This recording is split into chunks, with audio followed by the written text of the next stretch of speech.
Assalamualaikum warahmatullahi wabarakatuh. Perkenalkan, kami dari kelompok 4 akan mempresentasikan materi tentang landasan yuridis pendidikan. Materi ini sangat penting karena membahas fondasi hukum pendidikan di Indonesia. Nah, perkenalkan, saya Muhammad Rifki Hamdani. Perkenalkan, nama saya Fadlan Karim. Perkenalkan, nama saya Agus Nur Ramdhani. Saya Muhammad Wildan. Perkenalkan, nama saya Nurul Aini. Nah, saya akan menjelaskan tentang pengertian landasan yuridis pendidikan. Apa sih itu landasan yuridis? Secara sederhana, ini adalah dasar hukum yang mengatur segala hal tentang pendidikan. Tanpa dasar hukum ini, pendidikan tidak akan mempunyai pegangan. Lalu adanya landasan ini memberikan kepastian hukum bagi kita semua, baik guru, siswa, orang tua, dan juga pemerintah. Selain itu, landasan ini juga menjamin hak setiap warga negara untuk mendapatkan pendidikan. Nah, selanjutnya ada sumber landasan yuridis pendidikan. Yang pertama itu ada landasan konstitusi, yaitu landasan yang mengambil dari Undang-Undang 1945. Yang kedua ada landasan undang-undang. Yang ketiga, peraturan pemerintah dan peraturan menteri atau Permendikbud. Yang keempat, ada konvensi dan perjanjian internasional. Lalu selanjutnya, pada sumber-sumber tersebut, pasal-pasal yang mengaturnya pada landasan konstitusional ada pasal 31 Undang-Undang 1945 yang mengatur hak dan kewajiban negara dalam menyediakan pendidikan bagi seluruh rakyat Indonesia. Yang kedua, ada pasal 28C ayat 1 yang berbunyi mengakui hak setiap individu untuk mengekang diri. Yang kedua, ada dari landasan undang-undang. Pada landasan undang-undang ada pasal-pasal yang mengatur. Yang pertama, Undang-Undang Nomor 20 Tahun 2003 tentang Sistem Pendidikan Sisdiknas plus menjadi pedoman utama dalam pengelolaan pendidikan di Indonesia. Yang kedua, ada Undang-Undang Nomor 14 Tahun 2005 tentang guru dan dosen mengatur hak kewajiban tenaga pendidik. Lalu pada peraturan pemerintah dan peraturan menteri, yang pertama ada Peraturan Pemerintah Nomor 57 Tahun 2021 tentang Standar Nasional Pendidikan. Yang kedua, ada Permendikbud Nomor 22 Tahun 2016 tentang Standar Proses Pendidikan Dasar dan Menengah.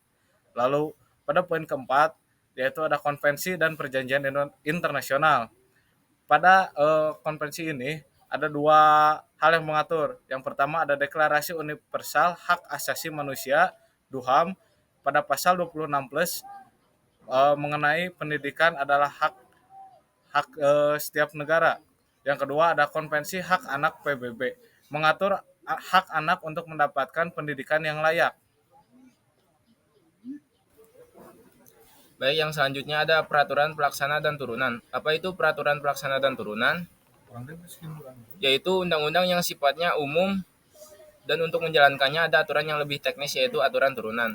Aturan turunan ada 3 jenis. Yang pertama peraturan pemerintah, yaitu peraturan yang tentang standar nasional pendidikan yang mengatur standar kurikulum pendidik, sarana prasarana, dan lain-lain.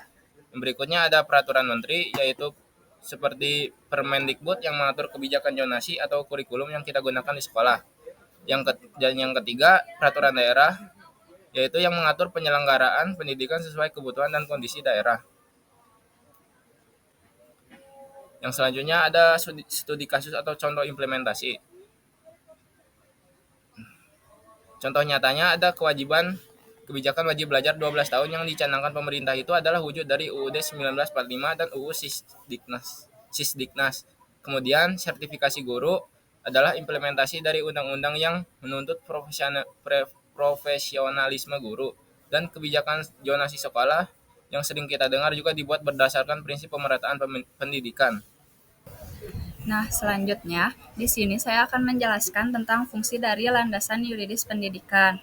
Nah, jadi fungsi ini tuh adalah aturan-aturan apa aja yang berfungsi di landasan yuridis. Nah, di antaranya itu yang pertama ada menjamin perlindungan hak dan kewajiban peserta didik, pendidik, dan lembaga pendidikan.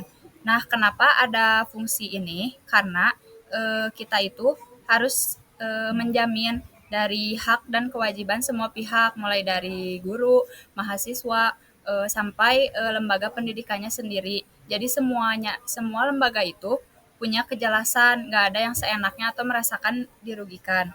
Nah, yang kedua, menetapkan norma dan standar penyelenggaraan pendidikan yang berkualitas. Landasan yuridis ini juga berfungsi untuk menetapkan norma dan standar dalam penyelenggaraan pendidikan. Jadi ibaratnya ini itu yang menentukan kualitas minimal pendidikan yang harus dipenuhi di seluruh Indonesia. Nah, fungsi yang terakhir yaitu menjadi dasar hukum pelaksanaan kurikulum dan kebijakan pendidikan di semua jenjang. Dasar hukum ini harus kita jalani karena semua kebijakan pendidikan mulai dari TK sampai kuliah itu harus punya payung tersendiri di landasan ini. Jadi kayak setiap langkah dan perubahan di dunia pendidikan itu harus ada dasar kuatnya, jadi bukan asal-asalan. Nah, inti dari fungsi ini sebenarnya untuk memastikan dunia pendidikan kita itu bisa berjalan tertib, adil, dan juga berkualitas. Nah, selanjutnya ada tantangan landasan yuridis di Indonesia. Yang pertama itu ada inkonsistensi peraturan perundang-undangan. Inkonsistensi itu apa? Inkonsistensi itu adalah peraturan yang sering berubah-ubah atau bertabrakan. Jadi kan di Indonesia itu sering banget terjadi kayak hal-hal aturannya itu yang berubah-ubah, jadi tumpang tindih gitu. Jadi nggak sinkron antara peraturan satu sama yang lainnya. Akibatnya itu apa? Akibatnya itu implementasinya di lapangan jadi bingung dan juga bikin kita repot sendiri. Yang kedua, ada penegakan hukum yang belum merata dan juga korupsi yang lemah integritasnya dan aparat penegak hukum.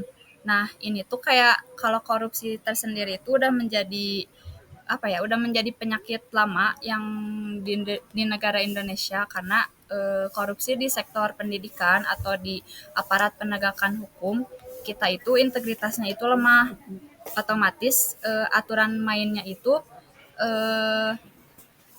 nggak bagus dan nggak bisa berjalan dengan maksimal. Jadi banyak hal-hal yang terabaikan nggak sesuai rencana. Nah, yang selanjutnya ada kesadaran hukum masyarakat yang rendah dan dampak globalisasi perkembangan teknologi. Nah, pada saat zaman yang udah canggih ini, serba canggih, kita itu tetap harus mengimbangi perubahan ini dengan teknologi karena kayak kalau misalnya di zaman sekarang kita masih belum bisa mengimbangi dengan teknologi, otomatis nggak akan maju dari sisi pendidikan kita. Jadi kita harus mengimbangi kayak misalnya dari keamanan data siswa, e-learning, atau pendidikan jarak jauhnya juga harus kita imbangi dengan teknologi atau kita manfaatkan teknologi yang ada. Selanjutnya yang terakhir ada politik hukum yang dipengaruhi kepentingan tertentu. Nah, sayangnya itu kebijakan hukum itu sering dipengaruhi oleh kelompok politik tertentu kayak partai-partai gitu-gitu. Jadi aturan yang dibuat itu kadang lebih menguntungkan salah satu pihak dibandingkan untuk pihak kita secara keseluruhan. Jadi bisa menghambat juga kemajuan dari pendidikan. Jadi singkatnya dalam tantangan di landasan yuridis ini bagaimana kita membuat aturan hukum itu harus jelas, tegas, konsisten, dan bebas dari kepentingan supaya kita bisa benar-benar bisa menjadi fondasi kuat untuk pendidikan kita di negara Indonesia. Jadi kesimpulannya adalah landasan yuridis pendidikan merupakan dasar atau fondasi hukum yang mengatur dan menjadi pedoman pelaksanaan pendidikan di suatu negara. Landasan Indonesia merupakan berupa seperangkat peraturan perundang-undangan yang mencakup Undang-Undang Dasar 1945. Landasan yuridis sangat penting karena menjamin kepastian hukum, hak, dan kewajiban peserta didik, pendidik, dan lembaga pendidikan. Dengan adanya landasan yuridis, penyelenggara pendidikan dapat berlangsung dengan tertib, adil, dan berintegritas sesuai norma hukum yang berlaku. Cukup sekian dari kelompok kami, kurang lebihnya mohon maaf. Assalamualaikum warahmatullahi wabarakatuh.